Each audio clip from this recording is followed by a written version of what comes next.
নমস্কাৰ আসামিছিল অফিচিয়েল চেনেললৈ স্বাগতম জনাইছো মৰমৰ বন্ধু বান্ধৱীসকল আজি নতুন অসম চৰকাৰৰ চাকৰি আপডেট লৈ আহিছো এই আপডেট কিটা চোৱাৰ আগতে এটা ৰিকুৱেষ্ট যদি আপুনি আমাৰ চেনেলটো সাবস্ক্ৰাইব নকৰা তেনেহলে সাবস্ক্ৰাইব কৰি ৰাখিব আৰু বেল আইকনত গৈ অলপ গৈ ক্লিক কৰি ৰাখিব এনে ধৰণৰ জব আপডেট পাই থাকিবৰ বাবে তো বন্ধুসকল আজি গ্ৰেড 4 জব ভেকেন্সি মুকলি পাইছে অৰ্থাৎ পিয়ন চকীদাৰ ড্ৰাইভাৰ আদি এনে ধৰণৰ পোষ্ট মুকলি পাইছে এই পোষ্ট কিটা আবেদন কৰিব হলে শিক্ষাগত অৰ্হতা 8 পাছ আৰু 10 পাছৰ পৰা আৰম্ভ আছে তো বন্ধুসকল যদি আপুনি 8 পাছ নহবা 10 পাছ কৰিছে তেনেহলে এই ভিডিওটো সম্পূৰ্ণ চাই থাকিব কাৰণ কি এই ভিডিওটোত সম্পূৰ্ণ ডিটেইলছ দিয়া থাকিব কেনেকৈ এইকেইটা পোষ্ট আবেদন কৰিব পাৰিব কি কি লগত ডকুমেন্টছ লাগিব এই সকলোবোৰ এই ভিডিওটোৰ যোগে জনাই দিয়া হ'ব তো আহক ইয়াৰ অফিচিয়েল এডভাৰটাইজমেন্টটো এবাৰ চাই লওঁ তো বন্ধুসকল আসাম গ্ৰেড 4 ডাইৰেক্ট ৰিক্ৰুটমেন্ট 2022 এখনি ইয়াৰ অফিচিয়েল এডভাৰটাইজমেন্ট হয় আৰু ইয়াত দেখিব পাৰিছে প্ৰকাশ হোৱা ডেটটো 8/7/2022 অৰ্থাৎ 8/7/2022 তাৰিখে এই এডভাৰটাইজমেন্টটো প্ৰকাশ পাইছে ইয়াৰ পিছত দেখিব পাৰিছে এইকেইটা পোষ্টৰ ডিটেইলছসমূহ ইয়াত দিয়া আছে অৰ্থাৎ তালিকাখনত পোষ্টকেইটাৰ ডিটেইলছসমূহ দিয়া আছে তো প্ৰথমৰ পোষ্টটো দেখিব পাৰিছে পিয়নৰ পোষ্ট আৰু ইয়াৰ টোটেল নম্বৰৰ পোষ্ট দেখিব পাৰিছে 3টা পোষ্ট মুকলি কৰা হৈছে তো ইয়াত দেখিব পাৰিছে কেটেগৰী ওয়াইজত এইকেইটা পোষ্ট ভগাই দিয়া হৈছে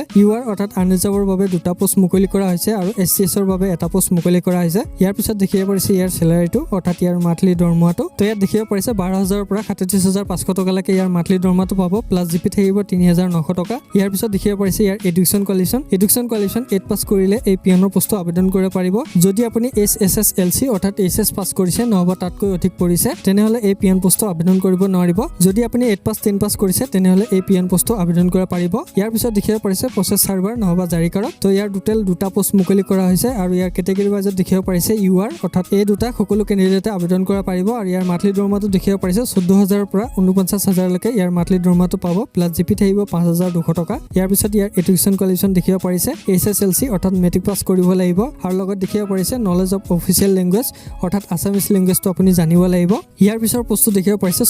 চকীদাৰৰ এটাই পোষ্ট মুকলি কৰা হৈছে আৰু এটো ইউআৰ অৰ্থাৎ সকলোৱে এই পোষ্টটো আবেদন কৰিব পাৰিব ইয়াৰ পিছত ইয়াৰ মান্থলি দৰমহাটো দেখিব পাৰিছে 12000 ৰ পৰা 37500 টকা লৈকে পাব প্লাস জিপি থাকিব 3900 টকা ইয়াৰ এডুকেশ্যন কোৱালিফিকেশ্যন দেখিব পাৰিছে 8 পাছ কৰিলে এই পোষ্টটো আবেদন কৰিব পাৰিব অৰ্থাৎ চকীদাৰ পোষ্টটো আবেদন কৰিব পাৰিব যদি আপুনি এছএছএলসি অৰ্থাৎ এইচএছ পাছ কৰিছে তেনেহলে এই চকীদাৰ পোষ্টটো আবেদন কৰিব নোৱাৰিব ইয়াৰ পিছৰ পোষ্টটো দেখিব পাৰিছে ড্ৰাইভাৰ তো ইয়াৰ টোটেল পোষ্ট এটাই আছে অৰ্থাৎ এটাই পোষ্ট মুকলি কৰা হৈছে আৰু এই পোষ্টটো দেখিব পাৰিছে ইউআৰ অৰ্থাৎ সকলোৱে এই পোষ্টটো আবেদন কৰিব পাৰিব আৰু ইয়াৰ মান্থলি দৰমহাটো দেখিব পাৰিছে 14000 ৰ পৰা 49000 লৈকে পাব প্লাস জিপি আছে 5200 টকাকে ইয়াৰ জিপিটো পাব ইয়াৰ পিছত দেখিব পাৰিছে ইয়াৰ এডুকেশ্যন কোৱালিফিকেশ্যন এছএছএলসি অৰ্থাৎ মেট্ৰিক পাছ কৰিলে এই ড্ৰাইভাৰ পোষ্টটো আবেদন কৰিব পাৰিব আৰু লগত আপোনাৰ ভেলিড ড্ৰাইভিং লাইসেন্স থাকিব লাগিব অৰ্থাৎ আপোনাৰ লগত আপ টু ডেট থকা ড্ৰাইভিং লাইসেন্স থাকিব লাগিব ইয়াৰ পিছত দেখিব পাৰিছে হাউ টু এপ্লাই তো বন্ধুসকল এইকেইটা পোষ্ট কেনেকৈ আবেদন কৰিব পাৰিব তো বন্ধুসকল এইকেইটা পোষ্ট অফলাইন জৰিয়তে আবেদন কৰিব লাগিব অৰ্থাৎ ষ্টেণ্ডাৰ্ড ফৰ্ম ফিল আপ কৰি আপুনি আবেদন কৰিব লাগিব এই ষ্টেণ্ডাৰ্ড ফৰ্মখন আমাৰ ভিডিওটোৰ ডেসক্ৰিপচনত পাই যাব তাৰ পৰা আপুনি ডাউনলোড কৰি ল'ব পাৰিব আৰু লগতে এই এডভাৰটাইজমেন্টখনো পাই যাব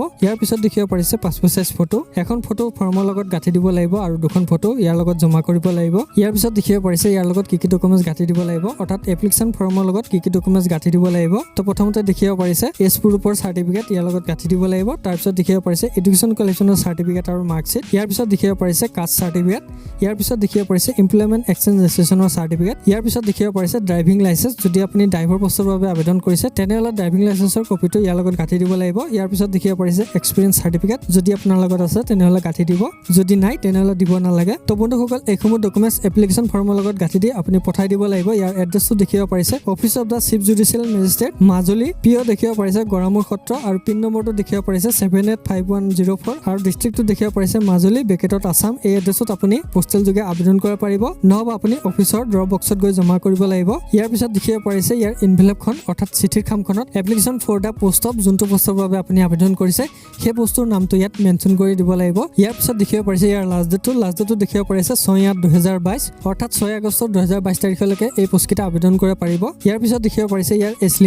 লিমিটটো দেখিব পাৰিছে 18 পৰা 40 বছৰলৈকে এই পোষ্টকেইটা আবেদন কৰিব পাৰিব যদি আপুনি এছচি এছটি কেণ্ডিডেট হয় তেনেহলে 5 বছৰ অতিৰিক্ত পাব অৰ্থাৎ 45 বছৰলৈকে আপুনি আবেদন কৰিব পাৰিব যদি আপুনি ওবিচি কেণ্ডিডেট হয় তেনেহলে 3 বছৰ অতিৰিক্ত পাব অৰ্থাৎ 43 বছৰলৈকে আপুনি আবেদন কৰিব পাৰিব ইয়াৰ পিছত দেখিব পাৰিছে সিলেকশন প্ৰসেসটো তো ইয়াত দেখিব পাৰিছে ৰাইটিং টেষ্ট নহবা ভাইবা অৰ্থাৎ ইন্টাৰভিউ লোৱা হ'ব আৰু ড্ৰাইভাৰ পোষ্টৰ বাবে ড্ৰাইভিং টেষ্ট দিব লাগিব ইয়াৰ পিছত দেখিব পাৰিছে আৰু অফিচিয়েল ৱেবছাইটটো তো ইয়াত দেখিব পাৰিছে district.ecode.gov.in এই ৱেবছাইটৰ জৰিয়তে এইকেইটা জবৰ আপডেট পাই থাকিব তো বন্ধুসকল আজি আপডেট ইমানে আছিলে আপডেটটো পাই ভাল লাগিলে লাইক এটা কৰি দিব আৰু বন্ধুসকলে এই ভিডিওটো শ্বেয়াৰ কৰি দিব পুনৰবাৰ লগ পাই খাতে আজিলৈ ইমানতে সামৰিছো ধন্যবাদ।